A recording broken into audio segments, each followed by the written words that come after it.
Hey, it's your guy Tyrrell back with the interviews. Manchester City against Stoke City, top of the table against one of the teams fighting for survival, which means it won't be an easy game. Usually when you look at first against the bottom, you expect the top teams to win, but with so much at stake for the bottom side, anything can happen, especially on a cold night at Stoke. Would Manchester City be able to get it done? Who would be the key player? And would Stoke finally get to winning ways? And if so, how would they be able to stop this Manchester City juggernaut? Don't worry, here at the interviews, we've got you covered. So on this edition of the interviews, I'm going to briefly break down Manchester City against Stoke.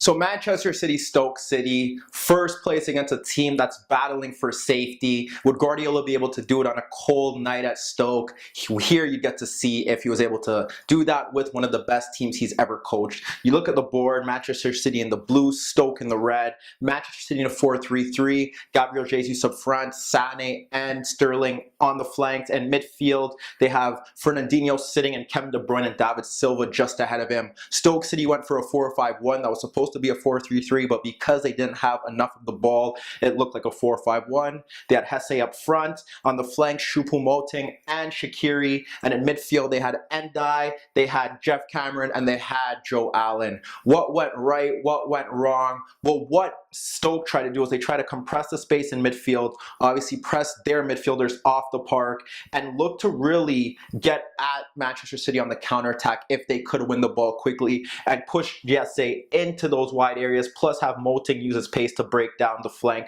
behind Kyle Walker. And then they have the trickery of Shaqiri, and they were hoping that perhaps if they did get into those wide areas, a Joe Allen late run into the box could lead to something. Did that happen? Well, Manchester City, like they have been all season, were pretty good, especially on the road in terms of a performance at a difficult environment, disregarding where Stoke sit in the table. And how did they do that? Well, this time they did it in a different way. Not really different, but in the fact that all this season we've been talking about Kevin De Bruyne, his greatness, how he's made this Manchester City side tick. But when we look at City, they have so many other key players, and here we got to see them rise to the occasion. We're talking about the David Silvas, the Leroy Sanés, the Fernandinhos, playing pivotal roles in Manchester City win this game, in a game where Kevin De Bruyne wasn't poor, but wasn't great. He wasn't as influential as he's been this season. How do they do that? When we look at what Stoke try to do, they try to press in midfield.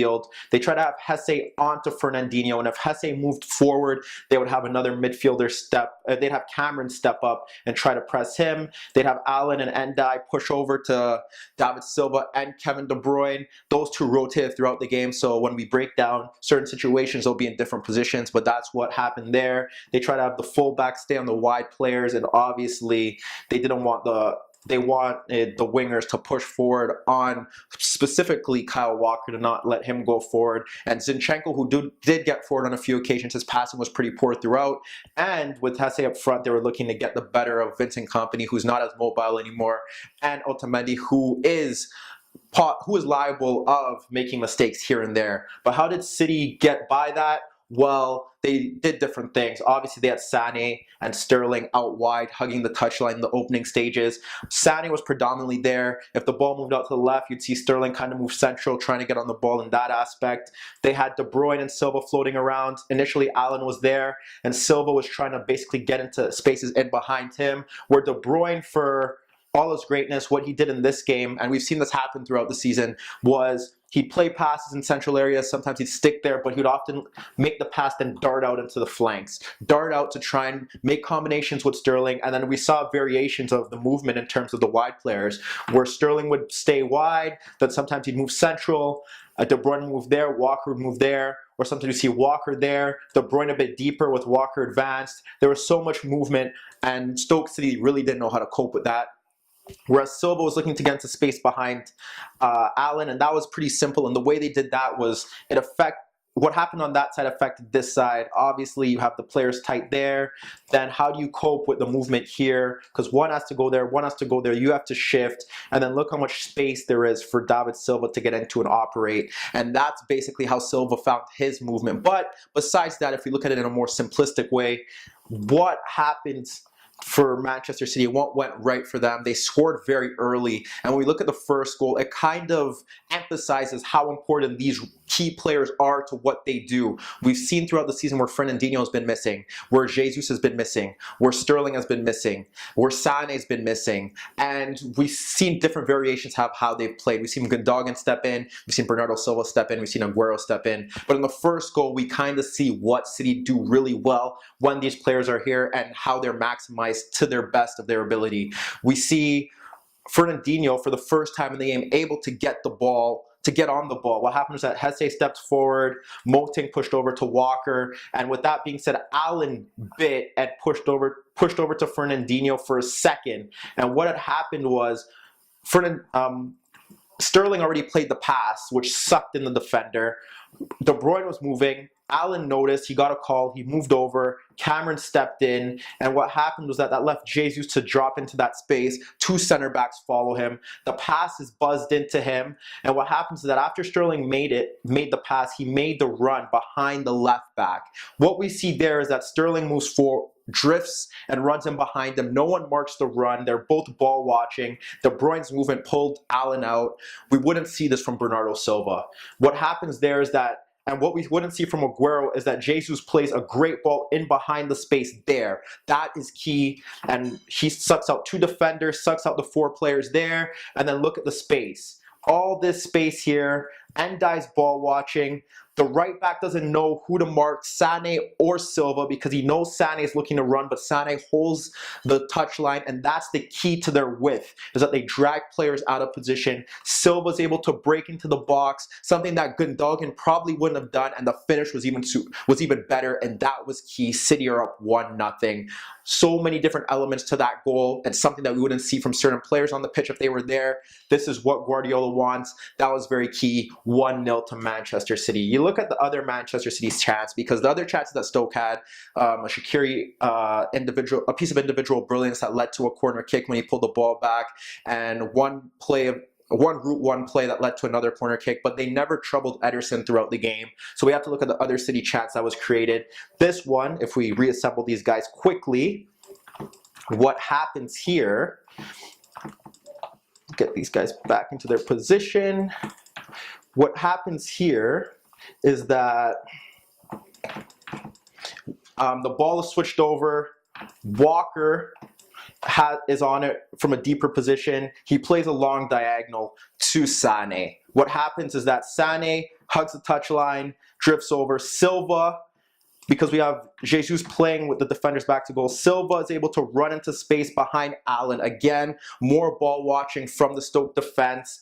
Silva picks up the ball. Sané cuts in, plays the ball into Silva, tries to drift in. Nothing's really happening from that aspect. Silva plays it back to Fernandinho, free at the edge of the box, forces Butland into a save. But it's another chance where we see those two try to combine. We saw De Bruyne constantly trying to move out into that flank, trying to combine with Sterling, trying to get those 2v1s, trying to get them in behind the defenders, trying to utilize the half space. We've seen Silva do that with Sané so many times this season, and it continued throughout the second half. When we look at the second goal, again, it's from Silva. We see another aspect of Manchester City's great play, and that's their counter pressing. And it's funny because the mistake is made by Raheem Sterling, a poor pass, and what happens is that he gets the ball back, and that's very key to what Manchester City do.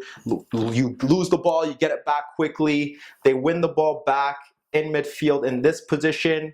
What happens for Manchester City, we'll bring back Fernandinho, who's going to be there in a second. Walker gets the ball, and what happens in that aspect is that Hesse pulls to Walker. That leaves Fernandinho free. We got markers here. De Bruyne is over there. And what happens after that is so pivotal, because Fernandinho gets the ball. Allen is here again. Silva runs off him. Silva gets the pass, plays it into Jesus, gets it back, finishes superbly behind the keeper. And that is pivotal to what Manchester City do. And when you look at the goal again, the counter pressing, you see the fact that again, Fernandinho is on the ball because Jesse pulls out and tries to press Walker. You look at the midfield, Cameron tries to get onto Kevin De Bruyne, and then it's Silva just running in behind, and that's key. And when he played the pass into Jesus and then runs in behind and gets onto the loose ball and fires it past the keeper, again we see David Silva in the box, not really renowned for his goal scoring, reluctant to shoot on most occasions throughout his career, having one of the best seasons of his career in a historic title-winning side.